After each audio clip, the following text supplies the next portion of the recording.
Good morning, Pastor Steve here. In verse 6, Paul said, I am confident that Christ who began a work in you will complete it. In verse 7, it's right for me to think this about you because I have you in my heart. Because in my imprisonment and the defense and the confirmation of the gospel, you became partners in God's grace with me. Paul is saying, I love you, and I know you love me. You've proved your faithfulness and your love over and over again. So he was confident that they were always going to be faithful to the Lord, to him. Verse 8 says, for God is my witness that I long for you with the affection of Jesus Christ. Love is an important thing. This is a confirmation of verse 7, really. My yearning for you, my love for you, isn't merely natural affection. It's a God-sent affection. It's the love of Jesus Christ. It's from devotedness to Jesus Christ. Not Paul, but Jesus Christ lives in Paul. Listen, if you're going to work with people, if you're going to minister with people, you've got to be constrained by the love of God. You've got to. That's the only motivation that's going to get you through to the end.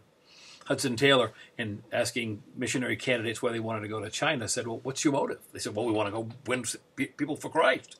And they gave other answers, similar answers. He said, those are good answers, but they will not keep you. He said, only the love of Christ compelling you, constraining you, will keep you there. I remember telling that story before I went to Nigeria in 1991. I remember riding in Lagos, Nigeria, really dark of night.